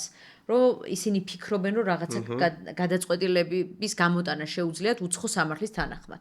მაგრამ გიორგიმ როგორც ახსენა, არის რაღაცა საკვანძო საკითხები, ხშირად ძალიან კონკრეტულ, აი შეიძლება იყოს საგადასახადო რაღაცა საკითხი, ან რაღაცა ისეთი საკითხი იყოს, რომელიც ხელშეკრულების ინტერპრეტაციაზე არაფერ შუაში არ არის, მაგრამ არის კონკრეტულ ისეთ საკითხზე, რომელზეც იმ პროფესორმა გამოიკვლია, შეიძლება იყოს რაღაცა commercial ანუ კომერციული სამართლის რაღაცა კონკრეტული რაღაც გააჩნია ხო დავას და ტრიბუნალსაც ერჩივნოს რომ ვიღაცამ წარადგინოს ექსპერტის დასკვნა. სწორია რომ შეიძლება ეს იყოს პირველი ანუ რომ დავიწყოთ ანუ opening statement-ი მოხდა და იმაზე ფაქტის მოწმეებზე კი არ გადავიდეთ, შეიძლება ტრიბუნალმა თქვას რომ ჯერ მოვისმინოთ სამართლის ექსპერტები ხდება ხოლმე ესე, იმიტომ რომ სამართლის ექსპერტები თუ მაინც წარდგენილი არიან, უნდათ რომ ესენი ანუ მორჩნენ ამაზე საქმეს და მერე დაკონცენტრირდნენ თუნდაც ფაქტებზე და იმაზე. ესეც მხარის სტრატეგიაზეა ხო დამოკიდებული. შეიძლება მხარეს ერჩივნოს რომ ეს ყველაფერი მოხდეს ბოლოს, ან ბოლოს შეიძლება ტრიბუნალმა თქვას რომ საერთოდ აღარ მინდა სამართლის ექსპერტი, ანუ ბოლო დღეს რაც ხდება ხოლმე ტრიბუნალმა შეიძლება მესამე დღეს გითხრას რომ მეოთხე დღეს ჩვენ კი გქონდა ამის მოსმენა დაგეგმილი, მაგრამ ჩვენ უკვე რაღაცას იმას ვქენით და ეს მოსმენა შეიძლება შევამციროთ 5 საათი თუ იყო, გვაქვს სულ 2 კითხვა ახლა და შეიძლება შევამციროთ ამაზე. ანუ ესეც არის ხოლმე რა, გააჩნია იმას. ხო, ალბათ მოდი შეგაწყობინე, გააჩნია იმასაც, აი ეს სამართლებრივი საკითხი რამდენად ზეგავლენას ახდენს გამოსაკვლელ საკითხებზე. თუ არის რაღაცის წინაპირობები, რომლის გარეშედაც არ შეიძლება, ანუ და თუ ამ სამართლებრივი ექსპერტის მოსმენით ხარი და არბიტრი დაადგენს, რომ ეს წინაპირობა არ არის, მაშინ მას რა თქმა უნდა შეიძლება ნაკლები დრო დაუთმო მის გამოკვლევას. ამიტომ ასეთ შემთხვევებში შეიძლება ჯერ მოისმინო ექსპერტის პოზიცია, არბიტრებს ჩამოუყალიბდეთ პოზიცია ამ საკითხებზე მე რამდენად უნდა აქტიურად იკვლევდნენ ისინი ამა თუ არ იკვლევდნენ. ამიტომ ასეთ შემთხვევაში შეიძლება უფრო ღირებული იყოს ჯერ სამართლებრივი ექსპერტის მოსმენა. ამიტომ გააჩნია რა არის ეს საკითხი რაც უნდა გამოიკვლიოს. და აი ამ ყველაფერზე მე მგონი მივდივართ იქამდე რომ მხარის სტრატეგია ხო ერთია, მაგრამ აი ყველაზე მნიშვნელოვანი ბოლოს არის ის რომ ზეპირ მოსმენამდე ძალიან მნიშვნელოვანია არბიტრაჟმა თვითონ იცოდეს უკვე გააზრებული კონდეს რაზეა საქმე. მომზადებული მივიდეს ზეპირ მოსმენაზე იმისთვის რომ მხარები როცა მსჯელობენ როგორ დაგეგმონ, რა დაგეგმონ, რამდენი დრო, როგორ აქ უკვე იცოდეს თვითონ განსახილველი და გადასაწყვეტი და რა რისთვის არის მნიშვნელოვანი და წინასწარ კონდეს ნამსჯელი და მოფიქრებული უკვე საით მიდის ეს საქმე. იმიტომ რომ ზეპირ მოსმენაზე ფაქტიურად შეჯამება ხდება ყველაფრის, ანუ პირველად კი არ უნდა მოისმინოს ტრიბუნალმა ეს ყველაფერი, ანუ ველით რომ იციან უკვე რაზეც ვესაუბრებით. როგორც ტრიბუნალსაც აქვს არა მარტო საკუთარ წარმოდგენაში, არამედ გაწერილიც რა არის, ანუ ჩეკლისტი რა არის საკითხები, რაც უნდა გამოიკვლიოს, ხო? ანუ არა მარტო არბიტრაჟში, მართლმსაჯულების განხორციელებული ყველა ორგანოში, სასამართლოშიც, ხო? როცა მიდის განხილვა, წინასწარ მომზადება მიზანშეწონილი გამოყო რა არის საკითხები, რაც უნდა განვიხილო, რა არის ის წინაპირობები, რაც მე მივიყვას მოთხოვნის საკმაყოფილებისკენ, ან გამორიცხავი გარემოები, რაც გამორიცხავს ამოთხოვნას. ამიტომ ეს რომ და ალბათ ნატაც ამაზეც გვესაუბრება და საინტერესო იქნება მოვისმინო, ანუ ამის მომზადება უშუალოდ პროცესისთვის. ეს უმარტივებს მე არბის საკითხს, რომ წინასწარ ჩამოყალიბებული აქვს რა საკითხებზე უნდა დაისვას კითხვა, რა საკითხებზე შეიძლება უფრო მეტი ყურადღება გაამახვილებინოს ხარეებს ან ექსპერტს. კი ბატონო. შემდეგი ალბათ გვაქვს უკვე შემაჯამებელი, დასკვნითი, რაღაც საპაექრო სიტყვა და ალბათ ხა დანიშნულება და მიზანი ყველა ვიცით, მაგრამ აი რა სპეციფიკა აქვს არბიტრაჟს და ტრიბუნალს რა მოლოდინი აქვს, რომ აი ამ დროს რა უნდა მოისმინოს ხარეებისგან და ხარეებზე მეტად ხარეების წარმომადგენლებისგან, ანუ იურისტებისგან, ანუ რაზე უნდა გაკეთდეს მთავარი აქცენტი. ბოდი იქიდან დავიწყებ, რომ ძალიან ხშირად ეს ეტაპი აღარ არსებობს ხოლმე. აი ეს პოდკასტი რომ ჩაგვეწერა 10 წლის წინ, ან 5 წლის წინ თუნდაც ვიტყოდი, რომ ამის მიზანი არის ის, რომ იურისტებმა მოკლე, ანუ მთელი აი გავიარეთ 2 დღე, შეიძლება გავიარეთ 1 დღე, 1 კვირა, 2 კვირა, მოკლე შეჯამება გააკეთონ, რომ ამ მოსმენით, ამადა ამ ფაქტების მოსმენით ექსპერტებმა დაადასტურეს ჩვენი პოზიცია. ანუ მოკლე შეჯამება, რომ მოვისმინეთ ეს როგორ ხდებოდა ადრე, როდესაც ჩემ პრაქტიკაში ეს საბოლოო დასკვნითი სიტყვა არსებობდა, იყო საპაექრო სიტყვა. იყო რა? ვისხედით იურისტები დღე და ღამე, ვიღებდით ამ ტრანსკრიპტს, რომელიც არის ეს რაც იწერება, ხო? და აქედან ვიღებდით იმ კონკრეტულ წინადადებებს, რომლებიც ჩვენთვის იყო სასარგებლო და უცებ ვაკეთებდით ღამე პრეზენტაციას იმისთვის, რომ ბოლო დღეს გაგვეკეთებეს საპაექრო სიტყვა ქართულად და პრეზენტაციაში ვეუბნებოდით, რომ უცებ დარჩენოდა ტრიბუნალს, იმიტომ რომ მაშინ ხო ახსოვს რა მოისმინა, რომ ყველაზე კარგად როცა ახსოვს რა მოისმინა, შეგრძნება დაგვეტოვებინა, რომ აი ეს დღეები რო გვისმენდით, აი წაიკითხეთ, ეს ყველაფერი ამ ექსპერტმა დაგვიდასტურა ეს, ამ მოწმემ დაგვიდასტურა ეს, შესაბამისად ჩვენი მოთხოვნა არის დასაბუთებული. ეს იყო ორივე მხრიდან. ნელ-ნელა ბოლო ეტაპზე ეს ყველაფერი გაქრა და პრაქტიკაში მხარეებიც, იმიტომ რომ ეს იყო დაკავშირებული ძალიან დიდ შრომასთან, მაშინ, როდესაც მეორე დღისთვის უნდა მოგემზადებინა შემდეგი მოწმის ან ექსპერტის ჯვარედინი დაკითხვის კითხვები, იმიტომ რომ შეიძლება რაღაცა შეგეცვალა, მოისმინე პირველ დღეს რაღაცა ისეთი, რომელიც საერთოდ ცვლის შენ კითხვებს შემდეგთან.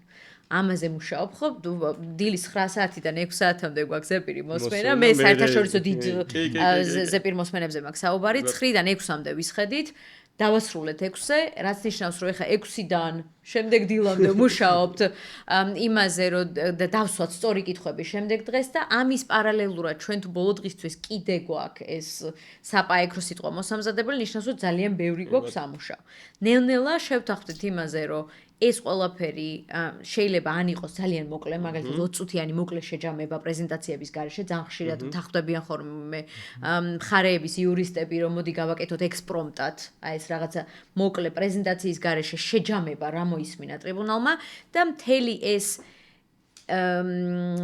ფაქტების გამოყენება ჩვენი მიზნებისთვის გავაკეთოთ post hearing brief-ში. ეს რაც არის ზეპირი მოსმენის შემდგომი წერილობითი წარდგენება. კი ბატონო. აქ გადავიდა ეს closing statement-ი ფაქტია. ეგ ჩვენთვის ქართული სასამართლო პრაქტიკის იურისტებისთვის ცოტა ახალი არის და ამიტომ გიოსთან გადავალ ზუსტად მაგ კითხვით, რომ აი ნატამ ახსნა საიდან წამოვიდა ეგ ყველაფერი და აი რომ შენი მხრიდან გიო რომ რა განსხვავება ანუ ქართულ რეალობაში როგორ შეიძლება ეგ ყველაფერი დაინერგოს და რას უნდა მოიცავდეს, იმიტომ რომ მან შეიძლება რაღაც რისკი იყოს რომ რაღაც ამდენად არის რომ ან ახალი არგუმენტი წარადგინო, ან გამოგრჩეს და ანუ შეიძლება ისეთი არგუმენტი წარადგინო, რომელიც არ განხილულა და რაღაცა ახალს წარუდგენ ტრიბუნალს.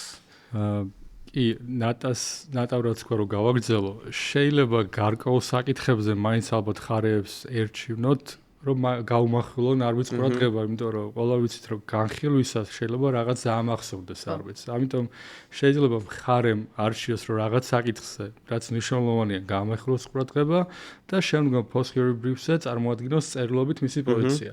ახლა რა უნდა იყოს წარმოდგენილი ამ პოზიციაში და როგორ ხდება მათი წარმოდგენა?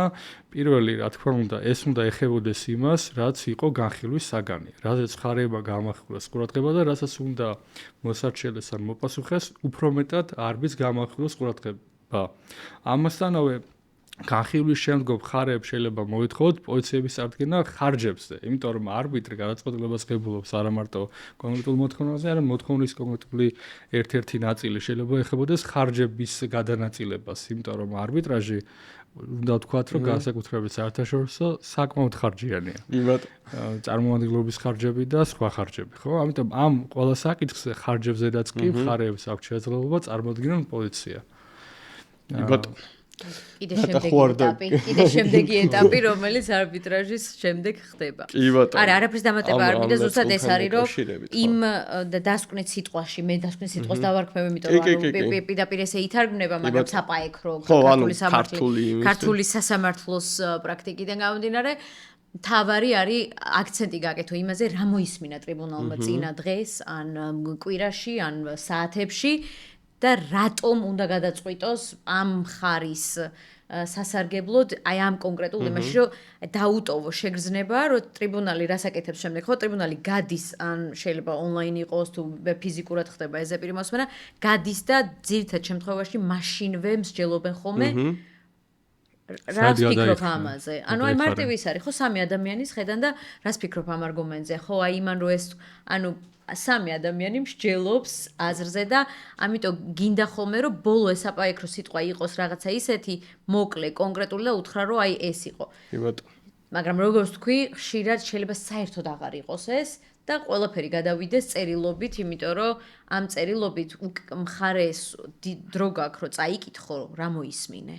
და გამოიყენო ის იმისთვის, რომ ეს არის ფაქტიურად post-hearing brief-ის აზრი არის ის, რომ ტრიბუნალს ეხმარები დაწეროს გადაწყვეტილება. ტრიბუნალს ეუბნები, რომ შენ ზეპირ მოსმენაზე მოისმინე ეს, აქედან ეს არის მნიშვნელოვანი, ნახე, ეს წინადადება ამ ექსპერტმა ესე თქვა, ამ ფაქტი აღიარა მისმა მოწმემ და აძლევ ამ წერილობით დოკუმენტს იმისთვის, რომ მან ეს ისენი ციტატები ფაქტიურად ამოიღოს შენი წერილობითი წარდგინებიდან და გადაიტანოს. აზრი არის ეს, რომ აიღოს ეს ციტატა. ანუ შესაძლებლობა იურისტებისთვის, რომ შეაჯამონ პირდაპირ ასე ვთქვათ, ზამასალა მიაწოდონ ტრიბუნალს და მეორე მხრივ ტრიბუნალისთვისაც სახელმძღვანელოდ, ანუ გარკვეულწილად გამარტივება არის. თუმცა ტრიბუნალი არ უნდა გაიმარტივოს მაინდა-მაინც და ამას არ უნდა დაჭირდეს. მაგას ალბათ სხვა ეპიზოდი შეიძლება დაგჭირდეს იმის. იმიტომ რომ ძალიან ის არის, შეიძლება ის იყოს, ასე რომ ვთქვათ, დამაბნეველი და ამ გამარტივებამ შეიძლება ძალიან დიდი შეცდომა დააშვებინოს. კი, მაგრამ ხარისთვის მიზანი ეგ არის, რომ აჩვენო ის ყველაფერი, რისთვისაც ამდენი ილაპარაკე ზეპირ მოსმენაზე, რომ აი ეს არის შეჯამება. კი ბატონო. იორამის ხوار დამატებდი. კარგით, მეგობრებო, ძალიან დიდი მადლობა. ცოტა გაგვიგრძელდა, შეიძლება ითქვას დაგეგმილზე მეტადაც, მაგრამ ვფიქრობ, რომ საინტერესო საკითხებს შევეხეთ დღევანდელ ეპიზოდში. შეგახსენებთ, რომ ჩვენი დღევანდელი ეპიზოდის მხარდამჭერი არის იურიდიული კომპანია ნოდია ურუმაშვილი და პარტნიორები. მადლობა ჩვენ სტუმრებს, მადლობა მაყურებელს და მსმენელს. დაგემშვიდობებით, დაველოდებით თქვენს გამოხმაურებას და გვირდებით, რომ შემდეგ ეპიზოდშიც უკვე შემდეგ ეტაპზე რომელიც შეიძლება შეჯამდეს საბოლოო ჯამში საბოლოო საარბიტრაჟო გადაწყვეტილებით, გვექნება საუბარი. დიდი მადლობა, დაგემშვიდობებით.